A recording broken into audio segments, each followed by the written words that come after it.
Welcome to खोलो किताब। आज हम class 7th and class 8th की generic worksheet G13 of subject Hindi and science विज्ञान वाली वर्कशीट नंबर 3 सॉल्व करेंगे, जो आपको 20 जुलाई 2021 को सॉल्व करने के लिए मिली है। अगर वीडियो पसंद आए तो लाइक एंड शेयर ज़रूर करें। चलिए स्टार्ट करते हैं। पहले हम हिंदी जेनेरिक वाली वर्कशीट को सॉल्व करेंगे। इसमें ऊपर आप अपना नाम और कक्षा अध्यापक का नाम लिखेंगे। इस वर्कशीट में हमें ऊपर एक पैराग्राफ दिया हुआ है, नीचे उसी में से कुछ प्रश्न पूछे गए हैं। पहले हम ये पैराग्राफ पढ़ लेते हैं, इसमें क्या दिया हुआ है, फिर प्रश्नों के उत्तर देखेंगे। सभी जीवधारियों को भोजन की आवश्यकता होती है। अधिकांश भोज्य पदार्थ हमें कृषि, बागवानी एवं पशुपालन से प्राप्त होते हैं। भोजन की आवश्यकता पूरी करने के लिए अन्न तथा अन्य कृषि उत्पादों की आवश्यकता होती है। ये पदार्थ किसान खेती करके प्रदान करता है। भारत की अधिकांश जनता की मुख्य आय का साधन कृषि ही है। भारत में कृषि उत्पादन मॉनसून पर निर्भर करता है।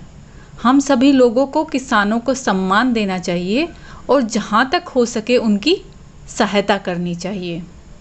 अब प्रश्न देख लेते हैं। पहला प्रश्न क्या है, निम्नलिखित चित्रों को देखकर संबंधित अनाज का नाम लिखें। आपको ये ऑप्शन भी दिए हुए हैं, बाजरा, जौ, चना, मक्का। आपको बताना है कौन सा चित्र किसका है। जैसे पहले नंबर पे चित्र में क्या दिखाया हुआ है, बाजरा है, जौ है, चना है या मक्का है। सबको पता है पहले नंबर पे क्या है, मक्का है। उसके बाद दूसरे नंबर पे क्या है, बाजरा। तीसरे नंबर पे क्या चित्र है, जौ का। और चौथे नंबर पे किसका चित्र है, चना। नेक्स्ट प्रश्न नंबर 2 है, निम्नलिखित कथनों के बारे में अपनी राय लिखिए। हमें अन्न का आदर करना चाहिए, क्यों। आपको अपनी राय देनी है, क्यों हमें अन्न का आदर करना चाहिए। तो आप इसका उत्तर क्या लिख देंगे, सभी जीवधारियों को भोजन की आवश्यकता होती है और अन्न से ही हमें पोषक तत्व मिलते हैं और वो पोषक तत्व ही शरीर की गतिविधियों और शरीर के सभी कार्यों के लिए हमें ऊर्जा प्रदान करते हैं। इसीलिए हमें अन्न का आदर करना चाहिए। हमने ये जवाब क्यों लिखा, क्योंकि हमें पता है अन्न से ही हमें ताकत मिलेगी, उसी से हमें पोषक तत्व मिलेंगे और इसीलिए हमें उसका आदर करना चाहिए। नेक्स्ट प्रश्न नंबर 2 है, कृषि में बारिश का महत्व होता है। तर्क सहित अपनी राय लिखिए। हाँ, कृषि में बारिश का महत्व होता है। अब आपको अपनी राय देनी है। क्या राय देंगे, आप लिख सकते हैं, भारत में कृषि उत्पादन मॉनसून पर निर्भर करता है। बारिश फसलों को अच्छी तरह से उगाने और पोषण देने में महत्वपूर्ण भूमिका निभाती है। बारिश की कमी और अत्यधिक भारी बारिश दोनों ही फसलों को बुरी तरह प्रभावित कर सकते हैं और किसानों को उम्मीद के अनुसार उपज नहीं मिलती है। प्रश्न नंबर 3 क्या है, क्या हम शहरों में खेती कर सकते हैं, कैसे। तो इसका उत्तर भी सबको पता है, हाँ, हम शहरों में खेती कर सकते हैं। शहरी खेती घर के बाहर किसी छोटे से बगीचे में भी हो सकती है, घर की छत पर भी की जा सकती है, घर के अंदर वर्टिकल खेत बनाए जा सकते हैं। वैज्ञानिकों ने खेती की कई नई तकनीकें ईजाद की हैं, जो शहरी खेती यानी अर्बन एग्रीकल्चर को बढ़ावा दे रही हैं। नीचे ये कोविड के संदर्भ में उचित व्यवहार संबंधी संदेश दिया हुआ है, क्या, कि नियमित रूप से अपने हाथों को साबुन और पानी से धोएं। नेक्स्ट, ये हमारी क्लास 7th की विज्ञान वाली वर्कशीट है। पहले हम हिंदी मीडियम में सॉल्व करेंगे, फिर हम इंग्लिश मीडियम में करेंगे। क्लास 8th वाली विज्ञान वाली वर्कशीट हम नेक्स्ट वीडियो में, इसी वीडियो के सेकंड पार्ट में सॉल्व करेंगे। ऊपर आप अपना नाम और कक्षा शिक्षक का नाम लिखेंगे। क्या दिया हुआ इस वर्कशीट में, इस वर्कशीट में हमें भौतिक और रासायनिक परिवर्तन के बारे में बताया हुआ है। हम अपने दैनिक जीवन में कई ऐसी घटनाएं देखते हैं जहां विभिन्न वस्तुओं के आकृति, आकार, रंग आदि में परिवर्तन होता है। वह परिवर्तन जिसमें कोई नई वस्तु नहीं बनती है भौतिक परिवर्तन कहलाता है। वह परिवर्तन जिसमें सदैव एक नई वस्तु का निर्माण होता है रासायनिक परिवर्तन कहलाता है। निम्नलिखित परिवर्तनों को ध्यान से देखिए। क्या क्या दिया हुआ है नीचे? पेंसिल का टूटना, पौधे का बढ़ना, बर्फ का पिघलना, कागज का जलना, दही का जमना, लोहे में जंग लगना। नेक्स्ट, इनमें से कौन भौतिक परिवर्तन है और कौन रासायनिक परिवर्तन है? भौतिक परिवर्तन क्या पढ़ा था अभी हमने? वह परिवर्तन जिसमें कोई नई वस्तु नहीं बनती है। जैसे पेंसिल का टूटना, पेंसिल टूटने से पहले भी पेंसिल थी और टूटने के बाद भी पेंसिल ही रहेगी, कोई नई वस्तु तो नहीं बन गई ना टूटने के बाद। और रासायनिक परिवर्तन क्या पढ़ा था अभी हमने? जिसमें सदैव एक नई वस्तु का निर्माण होता है। जैसे पेपर का जलना, अब पेपर जलेगा तो वो राख में बदल जाएगा, पेपर नहीं रहा ना, वो राख बन गई, एक नई वस्तु का निर्माण हो गया, इसलिए ये रासायनिक परिवर्तन हुआ। जो अभी हमने थोड़ी देर पहले ये पढ़े थे, पेंसिल का टूटना, पौधे का बढ़ना, बर्फ का पिघलना, कागज का जलना, दही का जमना, लोहे में जंग लगना, इनमें हमें बताना है कौन सा भौतिक परिवर्तन है और कौन सा रासायनिक परिवर्तन है। एक एक बता दिया इन्होंने, पेंसिल का टूटना भौतिक है, पेपर का जलना रासायनिक है, बाकी आप खुद से बताएंगे। तो इनमें से भौतिक में कौन कौन सा आएगा? बर्फ का पिघलना। और रासायनिक में आ जाएंगे पौधे का बढ़ना, दही का जमना और लोहे में जंग लगना।